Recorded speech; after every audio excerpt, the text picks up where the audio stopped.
પાટીદાર અનામત મુદ્દે ફરી એકવાર વિરોધનો સૂર ઉઠ્યો છે। શિક્ષણ બાદ હવે ચૂંટણીમાં અનામતની માંગ કરવામાં આવી છે। પાટીદાર અને ભાજપ નેતા અલ્પેશ કથિરિયાનું નિવેદન સામે આવ્યું। કથિરિયાએ કહ્યું કે હવે ચૂંટણીમાં અનામત માટે લડવું પડશે। દરેક ગામમાં સમાજ એક થવાની જરૂરત છે।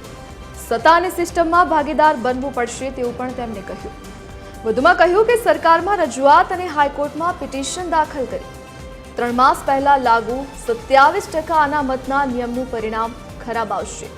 ગામમાં 100% હોવા છતાં અન્ય મેમ્બરોને લડાવવા પડશે।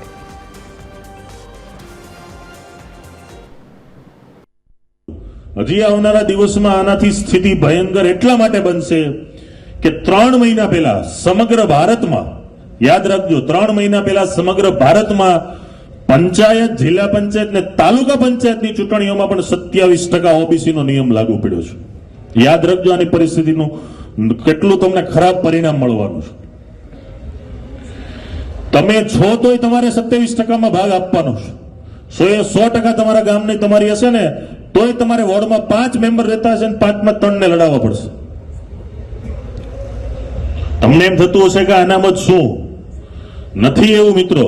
જેમ શિક્ષણમાં લીધું ને એમ હવે ચૂંટણીમાં પણ 10% ઈડબ્લ્યુએસ ને આપણનો લાભ મળે એના માટે અમે સરકારને વિનંતી કરી છે અને અત્યારે આપણે હાઈકોર્ટમાં આપણી પિટિશન પણ કરી છે।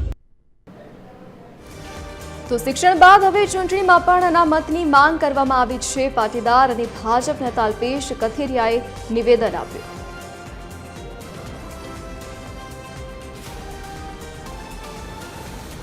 कांग्रेस प्रवक्ता मनीष दोशी अपनी साथे फोन लाइन पर जोड़ाई गया है।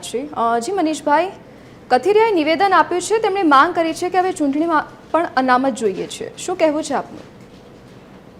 जे रीतनुं टीवी 13 ની સ્ક્રીન ઉપરના અન્ય માધ્યમો સવારથી જે વિગતો આપી રહ્યા છે, પણ અત્યારે સૌથી મોટું આપના માધ્યમથી એ વાત હું આપની જનતા સમક્ષ મૂકવા આપણા દર્શકો સમક્ષ, સમગ્ર દેશની અંદર મહિલાઓને સ્થાનિક સ્વરાજની સંસ્થાઓમાં અનામત મળે એની પહેલ કોંગ્રેસ પક્ષે કાયદાકીય સુધારા કરીને પંચાયતી રાજમાં જો કોઈ કર્યું હોય તો એ સ્વર્ગસ્થ રાજીવ ગાંધીએ કરી હતી અને એના કારણે લાખો મહિલાઓ આજે દેશની અંદર રાજકીય હિસ્સેદારીમાં આવી ગયા છે।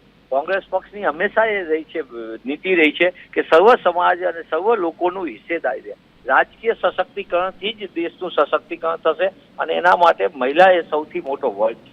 જ્યાં લગી સવાલ ગુજરાતનો છે, ત્યાં ગુજરાતની અંદર પણ કોંગ્રેસ પક્ષે અમે એ માંગ કરી હતી। ભારતીય જનતા પાર્ટી તો અનેક સમાજને રાજકીય હિસ્સેદારીથી અને અન્ય રીતે શૈક્ષણિક, રાજકીય તમામ દ્રષ્ટિએ અછૂત રાખવા માટેનું પાપ કરતી હતી। ત્યાં કોંગ્રેસ પક્ષ લડી અને આપણે જોયું હશે કે ગુજરાતની સ્થાનિક સ્વરાજની સંસ્થાઓમાં 27% અનામત દાખલ કરવાની ભારતીય જનતા પાર્ટીને ફરજ પડી। એની પાછળનું કોઈ જન આંદોલન હોય તો સામાજિક સંગઠનો અને કોંગ્રેસ પક્ષ। જ્યાં લગી સવાલ છે ઈડબ્લ્યુએસ નું, અમે પહેલા પણ કહેતા હતા કે 15, 16 ને 17માં 2015, 2016, 2017માં પણ જે તે સમયે કોંગ્રેસ પક્ષે આ વાતને આગળ લડાઈ ત્યારે ભારતીય જનતા પાર્ટી મજાક કરતી હતી કે આવી કાયદાકીય કોઈ જોગવાઈ ન કરી શકાય અને અંતે એમને કરવાની ફરજ પડી। એટલે અમે આજે પણ કહીએ છીએ કે સૌથી મોટો મુદ્દો અત્યારે આ મુદ્દો આવ્યો છે, ચર્ચામાં છે, તમારી સાથે હું વાત કરું છું, પણ મૂળ મુદ્દો અત્યારે છે ખેડૂત, ખેતીને ગામડું। કારણ કે ખેડૂત એટલે સર્વ સમાજ આવે। ખેડૂત ખેતીને ગામડું બચાવવા જેવું છે। કુદરતે મોટી થપાટ આપી છે। ભારતીય જનતા પાર્ટી સરકારે 15 દિવસ સુધી સર્વેના નાટક કર્યા પછી જે પેકેજ જાહેર કર્યું છે એ સંપૂર્ણપણે પેકેજ છે, મજાક છે, ક્રૂર મજાક છે। જ્યાં વીઘે 1 વીઘા ઉપર જ્યારે 50,000નો ખર્ચ આવતો હોય તેવા સંજોગોની અંદર વીઘે 3,3500 રૂપિયા આપીને ક્રૂર મજાક કરી। ત્યારે અત્યારે સૌથી મોટી પ્રાથમિકતા છે ખેડૂત ખેતીને ગામડું બચાવવાની અને ખેડૂત ખેતીને ગામડું બચશે તો જ ગુજરાત બચશે। जी मनीष भाई, आप अमारी साथे जोड़ाया ते बदल आपनो आभार।